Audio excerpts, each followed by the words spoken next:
नमस्कार, आप देख रहे हैं news on India.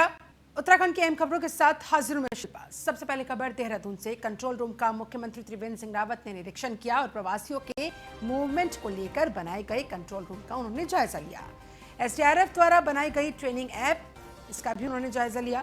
Corona warrior का भी उन्होंने उद्घाटन किया और अंतर्राज्यीय आवागमन के मद्देनजर बनाए गए कोविड रूम का भी निरीक्षण करते नजर आए उत्तराखंड के मुख्यमंत्री त्रिवेंद्र सिंह रावत। लाए गए प्रवासियों की संख्या और बाहर जाने वालों की सीएम ने समीक्षा की।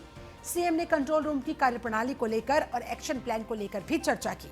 सफाई कर्मचारी, पुलिस, आंगनबाड़ी कार्यकर्ती, वाहन चालकों के लिए quiz gaming app, corona warrior app में गेमिंग के जरिए सावधानी का प्रशिक्षण दिया जा सकेगा। इस ऐप के बारे में भी जानकारी दी गई।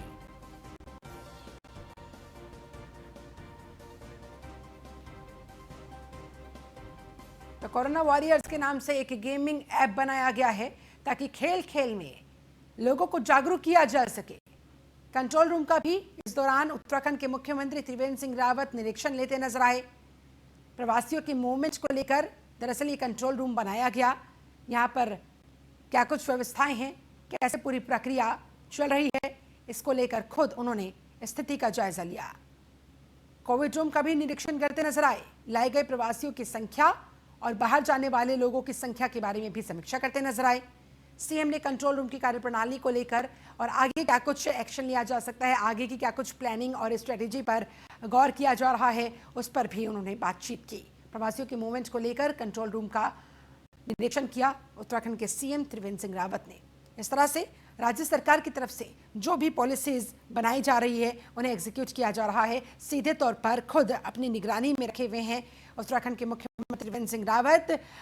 सीधे तौर पर संपर्क साधते हुए संबंधित अधिकारियों से पल पल की अपडेट लेते हैं, फीडबैक लेते हुए आगे की समीक्षा करते हुए आगे की रणनीतियां तैयार की जाती है। और इसी के मद्देनजर एक बार फिर से इसी कड़ी में उत्तराखंड के मुख्यमंत्री त्रिवेंद्र सिंह रावत निरीक्षण करते दिखे। एसडीआरएफ द्वारा बनाई गई ट्रेनिंग ऐप कोरोना वॉरियर का भी उन्होंने इस दौरान उद्घाटन किया और अंतर्राज्यीय आवागमन के मद्देनजर बनाए गए कोविड रूम का भी निरीक्षण करते दिखे। कितने प्रवासी लाए गए हैं, कितने प्रवासी यहाँ से दूसरे राज्यों में भेजे गए थे जो यहाँ पर फंस गए थे उत्तराखंड के अंदर और अन्य राज्यों में उन्हें भेजा गया है, इस बारे में भी पूरी जानकारी उत्तराखंड के सीएम लेते दिखे। जी हाँ, दरअसल प्रवासियों की मूवमेंट को लेकर तमाम राज्य सरकारें इस समय काफी एक्टिव मोड में नजर आ रही है। ट्रेनों के माध्यम से, बसों के माध्यम से सभी फंसे हुए प्रवासी मजदूरों को उनके गंतव्यों तक पहुंचाया जा रहा है, उनके गृह राज्यों तक पहुंचाया जा रहा है, उनके गृह जिलों तक पहुंचाया जा रहा है ताकि वो पैदल हजारों किलोमीटर लंबा सफर तय ना करे, लेकिन फिर भी गाहे बगाहे कमोबेश कहीं ना कहीं से कुछ इस तरह की तस्वीरें सामने आ जाती है जो भावुक कर देती है और जो अंदर से झकझोर कर भी रख देती है कि आखिरकार कोरोना के इस महासंकट काल में इन मजदूरों की क्या गलती है। और अब खबर मसूरी से। 36 साल की महिला में यहां पर कोरोना की पुष्टि हुई है। 13 मई को दिल्ली से मसूरी आई थी महिला। आशा रोडी चेक पोस्ट पर इसका सैंपल लिया गया था। महिला के साथ 2 बच्चे भी मसूरी आए थे। संपर्क में आए लोगों की जानकारी जुटाने में पूरा विभाग फिलहाल जुटा हुआ है। लंढोर बूचड़ खाना क्षेत्र में काफी तादाद में लोग रहते हैं, ऐसे में वहां पर इस समय हड़कंप मचा हुआ है। दरअसल इस महिला के साथ 2 बच्चे भी मौजूद थे, वो भी मसूरी आए थे।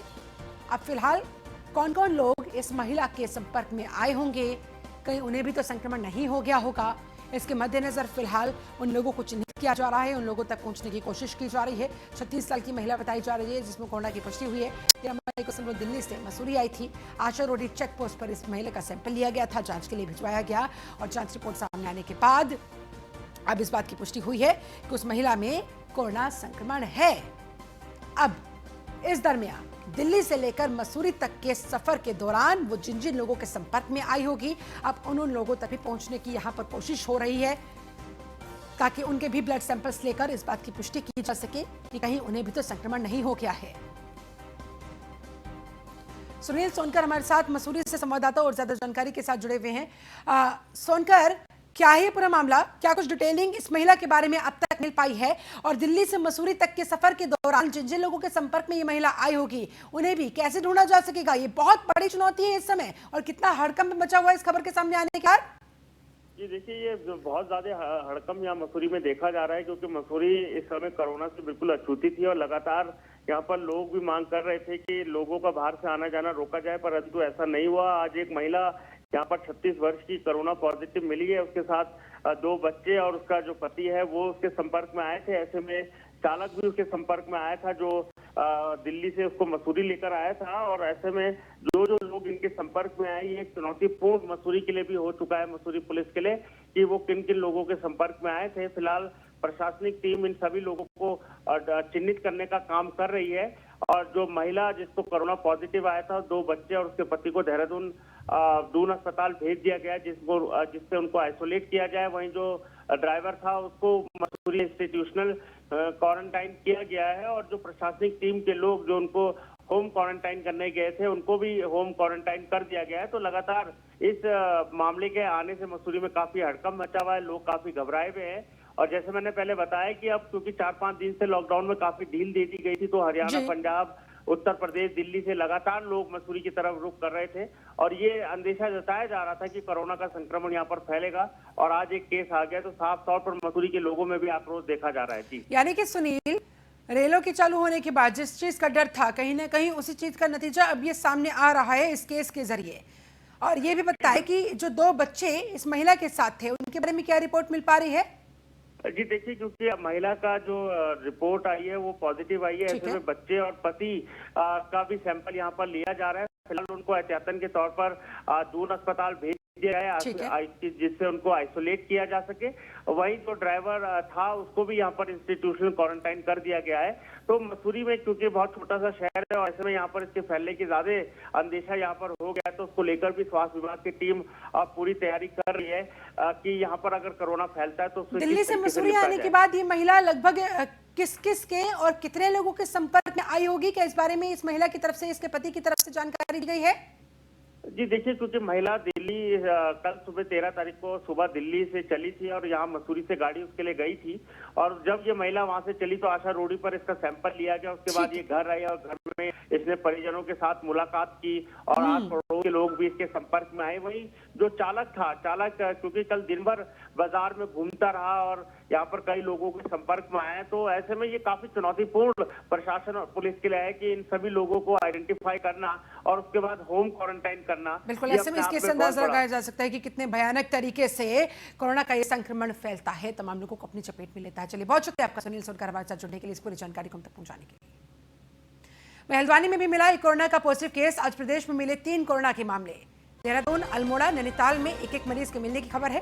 प्रदेश में इस तरह से अब तक 72 लोगों में कोरोना संक्रमण हो चुका है, जिनमें पुष्टि हुई है। और ऐसे में यहाँ पर स्वास्थ्य विभाग में प्रशासनिक अधिकारियों में हड़कंप मचा हुआ है। 72 तक मामले जा पहुंचे हैं।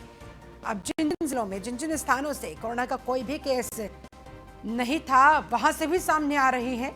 हल्द्वानी में भी कोरोना का एक पॉजिटिव केस सामने आ रहा है और ऊपर से अब लॉकडाउन के नियमों में रियायतों के बाद अब ये संक्रमण का खतरा और अधिक तेजी के साथ फैलता हुआ। कुछ ऐसा ही मसूरी में हमने देखा, जहां दिल्ली से एक महिला मसूरी पहुंची थी, उसके बाद वहां पर संक्रमण फैला। तो वहीं हल्द्वानी में भी एक कोरोना के पॉजिटिव केस सामने आने की जानकारी है। इस तरह से आज प्रदेश में 3 नए कोरोना के मामले सामने आए हैं।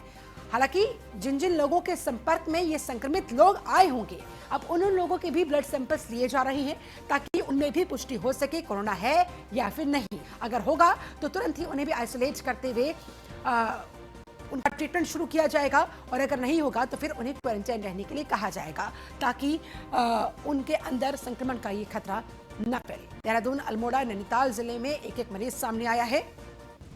इस तरह से प्रदेश में अब कोरोना संक्रमित मरीजों का आंकड़ा 72 तक पहुंच गया है।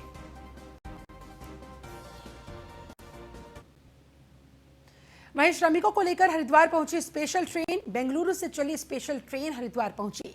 ट्रेन में सबसे ज्यादा चेहरे के 690 यात्री बताए जा रहे हैं। हरिद्वार के सबसे कम 43 यात्री हैं सवार। जांच के बाद सभी लोगों को उनके घर भेजा जाएगा। उनके घर भेजने की सारी व्यवस्थाएं वहां पर कर ली गई है, लेकिन सबसे पहले उनकी जांच करवाई जाएगी। जांच में अगर वो स्वास्थ्य संबंधी किसी भी समस्या से ग्रसित नहीं मिलते हैं, तभी उन्हें आगे जाने की इजाजत दी जाएगी। प्रवासियों ने इस दौरान उत्तराखंड सरकार का आभार भी जताया। ये देखिए, अपने घर पहुंचने के बाद खुशी भी नजर आई इनके चेहरों पर। और यहाँ पर सारे डब्बे एक साथ नहीं खोल दिए गए, बल्कि एक एक करके डब्बों को खोला गया ताकि एक एक करके यात्रियों को बाहर निकाला जा सके, भीड़ एकत्रित ना होए, सोशल डिस्टेंसिंग के नियम का पालन किया जा सके।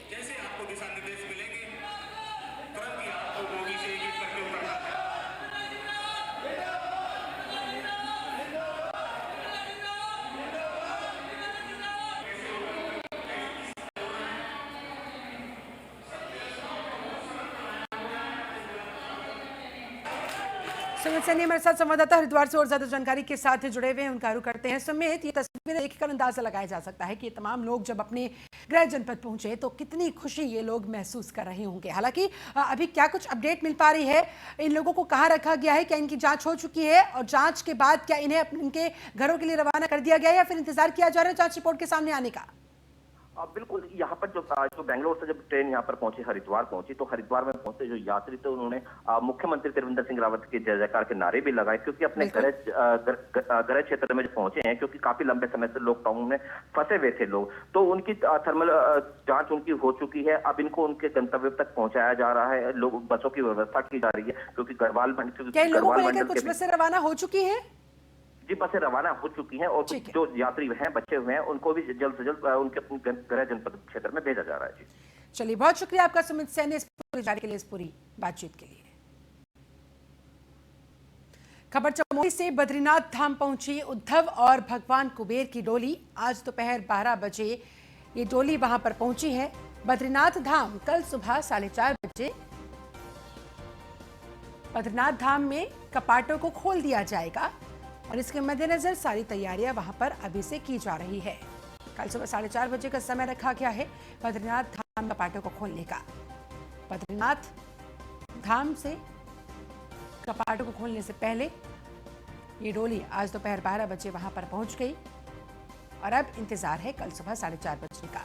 बद्रीनाथ धाम पहुंची उद्धव और भगवान कुबेर की डोली। तस्वीरें आपके सामने, बेहद कम संख्या में और दूरी पर ये तमाम लोग मौजूद रहे, यानी कि सोशल डिस्टेंसिंग का पूरा ध्यान रखा गया और इस तरह से डोली को वहां पर पहुंचाया गया। आज दोपहर 12 बजे ये डोली वहां पर पहुंच चुकी थी।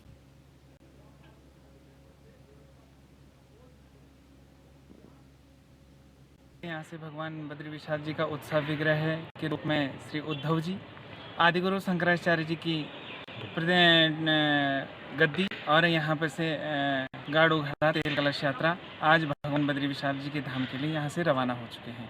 कल सुबह प्रातः ब्रह्म मुहूर्त में ग्रीष्मकाल के लिए भगवान बद्री विशाल जी के कपाट दर्शनार्थ के लिए खोल दिए जाएंगे और भगवान 6 महीने तक अर्थात कार्तिक मास तक यहाँ पर भगवान बद्री विशाल यात्रियों को अपने रूप में।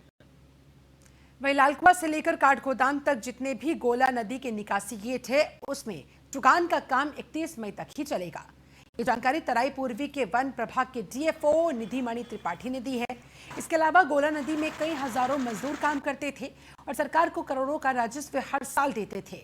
उन मजदूरों की भी तादाद बहुत कम रह गई है। ऐसे में जितने भी मजदूर नदी में हैं उन्हीं से अब काम को करवाया जा रहा है, जिससे सरकार को कुछ राजस्व कम से कम प्राप्त हो सके। लॉकडाउन के चलते लगभग मजदूर अपने घरों को वापस लौटे हैं। डीएफओ ने बताया कि अगर 31 तारीख के बाद शासन से नदी में चुकान परमिशन आएगी तो सभी मजदूरों के साथ इस काम को करवाया जाएगा, तभी चुकान का काम आगे बढ़ाया जा सकेगा, वो भी जितने मजदूर अवेलेबल है उन्हीं के माध्यम से, क्योंकि बाकी मजदूर तो अपने घरों को लौट चुके हैं।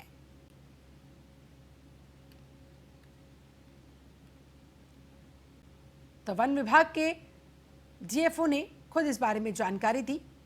कोला नदी में दरअसल हजारों मजदूर काम किया करते थे, लेकिन लॉकडाउन के चलते आधे से ज्यादा मजदूर अपने घरों को वापस लौट चुके हैं और अब जो बचे हुए मजदूर हैं उन्हीं से वहां पर काम निकलवाया जा रहा है। वही मजदूर वहां पर काम करते हुए नजर आते हैं।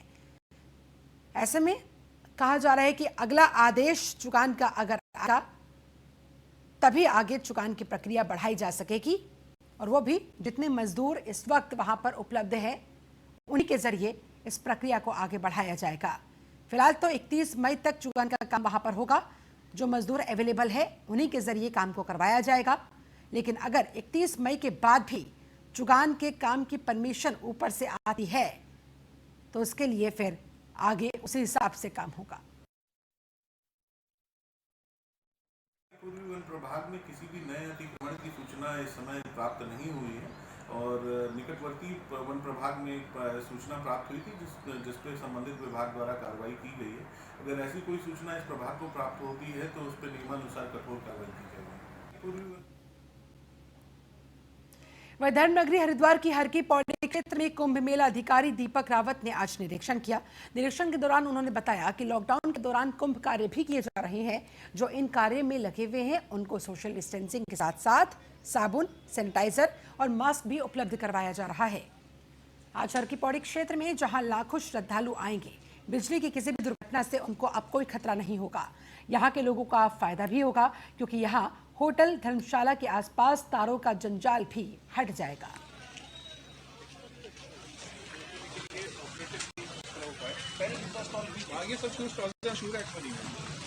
हरिद्वार में डीएम दीपक रावत ने खुद सड़कों पर उतरकर स्थिति का जायजा लिया। कुंभ मेला अधिकारी ने ये निरीक्षण किया। हर की पैड़ी पहुंचकर वहां पर क्या कुछ व्यवस्थाएं हैं, क्या कुछ अब तक किया गया है, इसके मद्देनजर सारी जानकारी संबंधित अधिकारियों से डीएम दीपक रावत लेते नजर आए। इसके अलावा वहां पर मौजूद तमाम लोगों को सोशल डिस्टेंसिंग के पालन करने की भी जानकारी देते दिखे। उनके बीच साबुन, सैनिटाइजर और मास्क वितरित किए गए।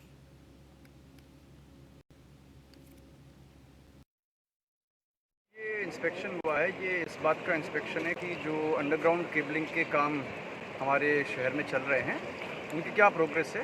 तो बीच में लॉकडाउन के दौरान भी इंफ्रास्ट्रक्चर के काम चालू रहे और अच्छी बात यह है कि जो हर की पैड़ी के एरिया के जो काम थे अंडरग्राउंड में वो हो गए हैं और सेटिस्फैक्ट्री हैं, अच्छे हैं। और आज एक और उद्देश्य ये भी था इंस्पेक्शन करने का कि हर की पैड़ी पे क्योंकि हेरिटेज पोल्स भी हमारे लगने हैं तो उनकी लोकेशन भी तय की है कि किस जगह पे उनको लगाया जाए भीड़ के जो नियंत्रण हैं उसकी दृष्टि से। और साथ ही साथ इसलिए भी हुआ इंस्पेक्शन की जो बाकी घाट भी हमारे हैं क्योंकि आप जानते हैं कि जितना भी जनसैलाब आएगा, श्रद्धालुगण आएंगे, सभी का स्नान जो है घाटों पे होता है। तो एटलीस्ट जो हमारे घाट हैं वो उनमें कहीं भी तार हमें झूलता हुआ दाएं बाएं ना नज़र आए ताकि जो सुंदरता हरिद्वार की और अच्छी लगे। जो लेबर जो बहुत सी जगहों पे हमारी काम कर रही है इसमें 2-3 निर्देश हैं। एक तो पहली बात मास्क को लेके, सैनिटाइज को लेके तो है ही, हम लोग खुद से भी वहाँ पे साबुन वगैरह भी आप लोग को बांट रहे हैं। और ये भी निर्देश है कि कोई बहुत बुजुर्ग उसमें अगर कोई हैं वो उसमें ना हो, कोई बच्चा ना हो, कोई बहुत कम एज का ना हो, कोई पहले से बीमार है वो ना हो।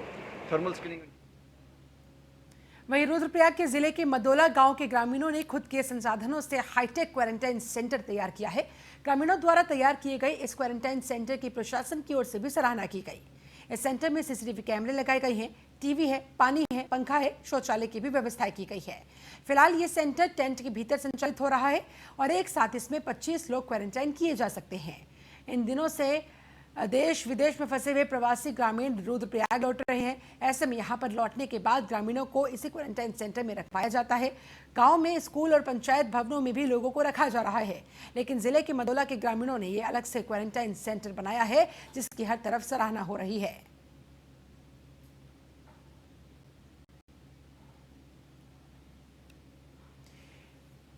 तो जो प्रशासन ने कर पाया वो कहीं ना कहीं ग्रामीणों ने कर दिखाया और वो कहते हैं ना, जहां चाह वहां राह। ये देखिए किस तरह से सारी सुविधाओं के साथ यहां पर इस क्वारंटाइन सेंटर को बनाया गया है। 25 लोग एक साथ इस क्वारंटाइन सेंटर में रुक सकते हैं, ठहर सकते हैं। बेड है, सीसीटीवी कैमरा है, टीवी है, पंखे है।